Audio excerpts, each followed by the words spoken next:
দিচ্ছি, কতটা নরম হয়েছে দেখুন। আর এই দেখুন ভিতরটা কত সুন্দর হয়েছে। মটরশুঁটি শেষ হওয়ার আগে একবার হলো আপনারা বাড়িতে এইভাবে বানিয়ে দেখুন, খেতে দারুণ টেস্টি লাগে। নমস্কার বন্ধুরা, ক্রিয়েটিভ ফ্যামিলিতে আপনাদের সবাইকে স্বাগত জানিয়ে চলে এসেছি আরও একটি নতুন রেসিপি নিয়ে। আজকে আমি মটরশুঁটির পুরভরা নান বানিয়ে আপনাদেরকে দেখাবো খুবই সহজভাবে। এখানে আমি এক বাটি মটরশুঁটি নিয়েছি, পরিমাণ মতো নিয়েছি। এই মটরশুঁটিটাকে আমি প্রথমে একটু সিদ্ধ করে নিচ্ছি। গ্যাস জ্বালিয়ে কড়াইটা বসিয়ে দিলাম, পরিমাণ মতো জল দিয়ে দিচ্ছি। এবার মটরটা দিয়ে দিলাম। এই মটরটাতে আমি নুন দেবো না, নুন ছাড়াই এটাকে একটু সিদ্ধ করে দিচ্ছি। এবার নানটা বানানোর জন্য এখানে আমি গমের আটা নিয়েছি, এক বাটি নিয়েছি থালাতে, আর এক বাটি আমি আমাদের পরিমাণ মতো করে নিচ্ছি।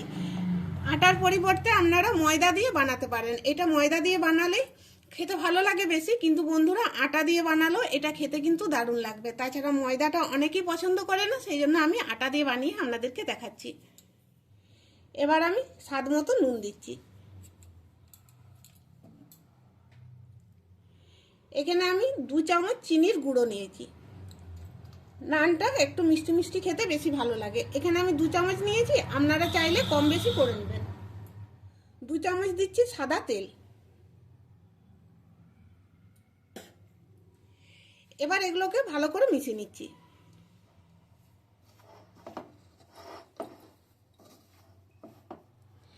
এগুলোকে ভালো করে মিশিয়ে নিয়েছি।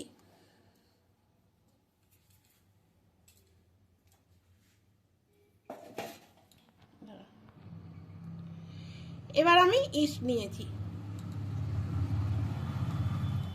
এখানে আমি 1 চামচ ইস্ট নিলাম। 2 বাটি গমের আটা নিয়েছি, তার জন্য আমি 1 চামচ ইস্ট নিয়েছি।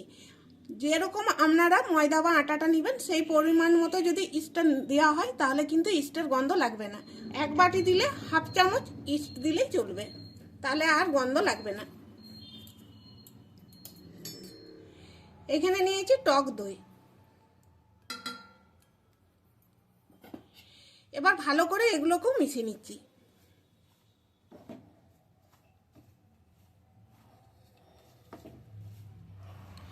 ভালো করে মিশিয়ে নিয়েছি। এবারে এইখানে আমি গরুর দুধ নিয়েছি। এই দুধটা আছে কুসুম গরম। এবার একটু একটু দুধ দিয়ে আর এটাকে একটু নরম করে মেখে নিচ্ছি। দুধের পরিবর্তে এটা জল দিয়েও মাখা যাবে, তবে জল দিয়ে মাখলে জলটাকেও হালকা গরম করে নিতে হবে। এই দেখুন এটা ভালো করে মেখে নিয়েছি এরকম নরম করে। এবার একটু তেল বুলিয়ে নিচ্ছি।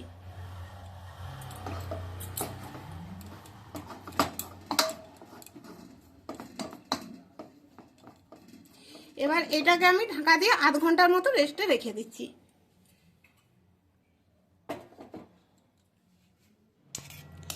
মটরটা সিদ্ধ হয়ে গেছে, গ্যাসটা আমি অফ করে দিয়েছি। এবার এটাকে নামিয়ে আর জলটা ঝরে নিতে হবে।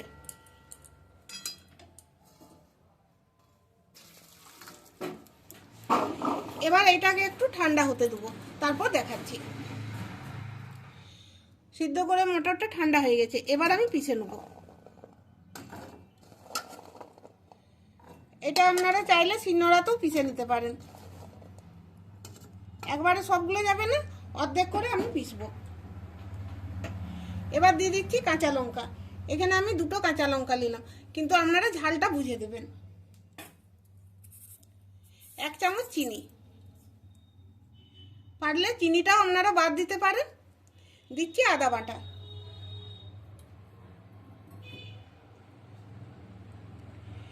এবার অল্প করে জল দিয়ে এটাকে আমি পিষে নিচ্ছি। এবার পুরটা তৈরি করব, সেই জন্য কড়াইটা খুব ভালো করে গরম করে নিয়েছি আর দিয়ে দিচ্ছি সাদা তেল।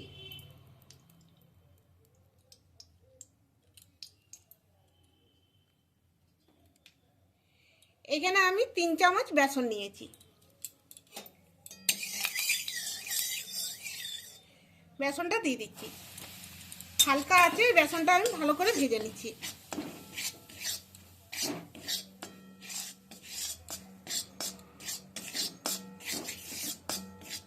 এই দেখুন বেসনটা আমি লাল করে ভেজে নিয়েছি, আর বেসনের থেকে খুব সুন্দর একটা গন্ধ বেরিয়েছে। এবার এটাকে আমি নামিয়ে নিচ্ছি। তবে এটাকে আমি একটা ছাঁকনির মধ্যে নামাচ্ছি। এবার এটাকে চেলে নিচ্ছি, কারণ এটা ভাজার সময়তে এই যে ছোটো ছোটো ডেলা পাকিয়ে গেছে। আর পুরে যদি এটা সমেত দিয়ে দিই তাহলে কিন্তু পুরটা এরকমই ছোটো ছোটো ডেলার মতো দেখা যাবে। এই দেখুন সুন্দর বের হয়ে গেল। এবার কড়াইয়ে আরও একটু তেল দিচ্ছি, অল্প একটু দিলাম, 1 চামচের মতো।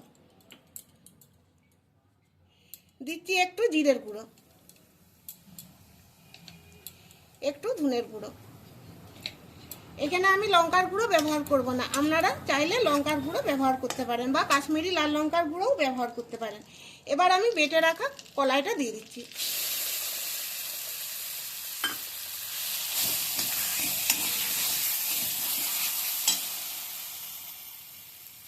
এবার আমি স্বাদ মতো নুন দিচ্ছি।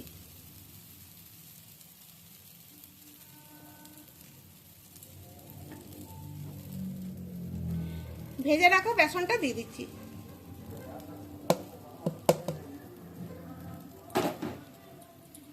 এবার খুব ভালো করে এটাকে রান্না করে নিচ্ছি।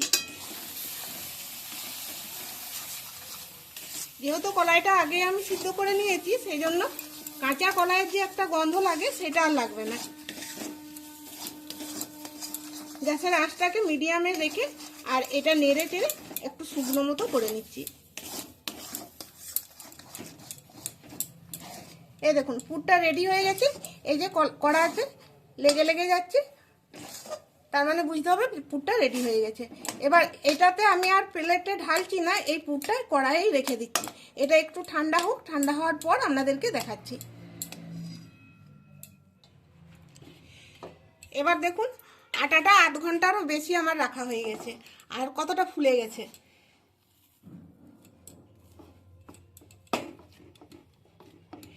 একবার ভালো করে মেখে নিচ্ছি এইভাবে। আগের তুলনায় নরমও হয়ে গেছে অনেকটা।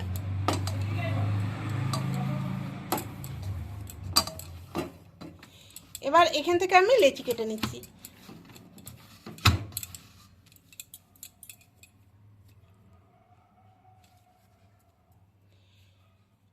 এরকম সাইজটা কাটছি।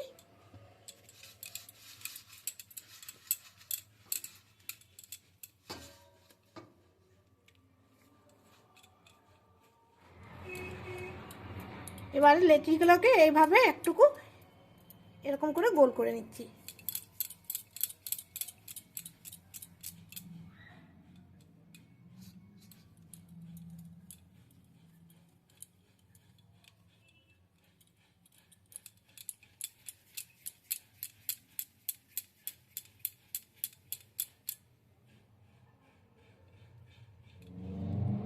এবার উপর থেকে একটু তেল গুলি নিচ্ছি।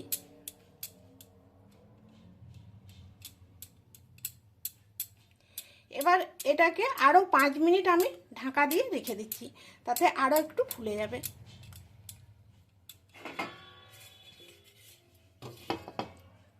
এবার একটা বাটিতে আমি 1 চামচের মতো সাদা তেল নিচ্ছি,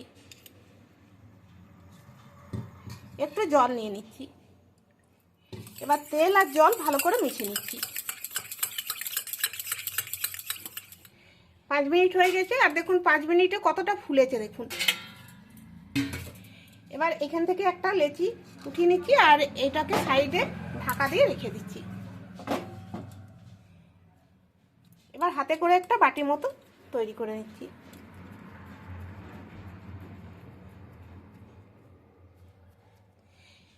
এবার পরিমাণ মতো পুর দিচ্ছি।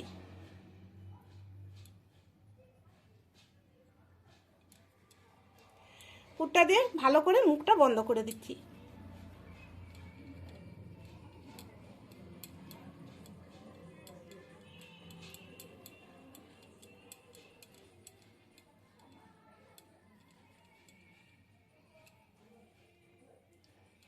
এবার অল্প একটু সাদা তেল এর মধ্যে নিয়ে নিচ্ছি।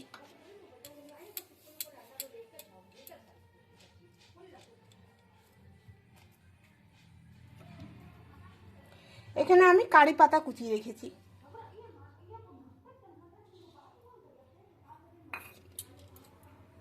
দিচ্ছি একটু কালো জিরে। এবার হাতে করে এভাবে আমি একটু গোল করে নিচ্ছি।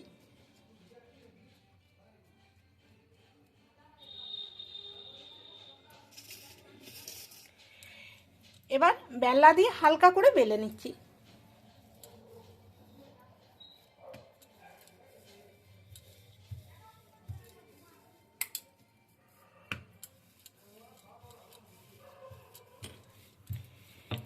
এরকম বেলে নিয়েছি, এই দেখুন এতটা পুরো করে বেলে নিয়েছি।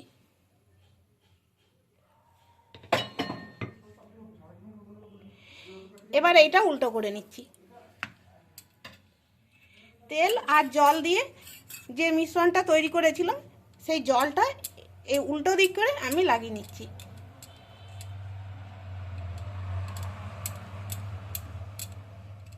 এভাবে ভালো করে সব দিকটা লাগিয়ে নিতে হবে। এবার এখানে আমি একটা তাওয়া গরম হতে দিয়েছি, তাওয়াটা খুব ভালো করে গরম করে নিয়েছি। এবার যে দিকটা আমি জল লাগিয়েছি সেই দিকটা দিয়ে দিচ্ছি। এবার হালকা আছে আমি একটুক্ষণ হতে দেবো। 2 মিনিট পর দেখালাম, আর এই 2 মিনিটে দেখুন কতটা ফুলে উঠেছে। এবার উপরের থেকে আমি একটু সাদা তেল এতে বুলিয়ে নিচ্ছি। আপনারা চাইলে ঘি কিংবা বাটার দিতেও পারেন।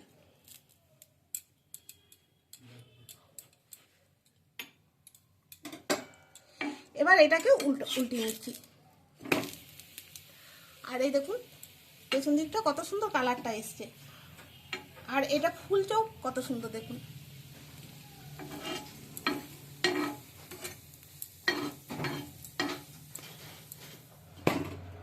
এই দেখুন কত সুন্দর কালারটা চলে এসছে। এবার এটা নামিয়ে নিচ্ছি।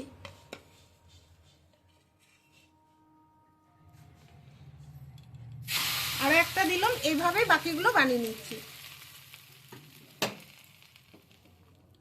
এই দেখুন বন্ধুরা মটরশুঁটির পুর ভরা নান পরোটাগুলো আমার বানানো হয়ে গেছে, আর দেখতে কতটা সুন্দর লাগছে দেখুন। এবার দেখাচ্ছি কতটা নরম হয়েছে, দেখুন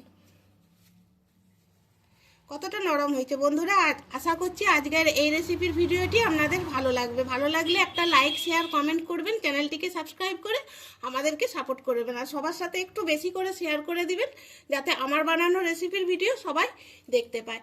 আর এই দেখুন ভিতরটা কত সুন্দর হয়েছে।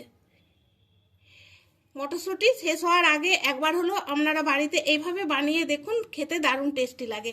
আর এই রেসিপিটা যে কোনো সময়ে আপনারা বানিয়ে নিতে পারবেন।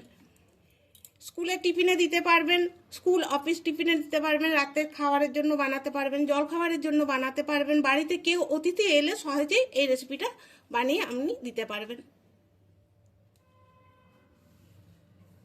তাহলে বন্ধুরা ভিডিওটি এখানেই শেষ করছি। দেখা হবে পরের ভিডিওতে নতুন কোনো রেসিপি নিয়ে আপনাদের সামনে হাজির হব। সবাই ভালো থাকুন, সুস্থ থাকুন, ধন্যবাদ।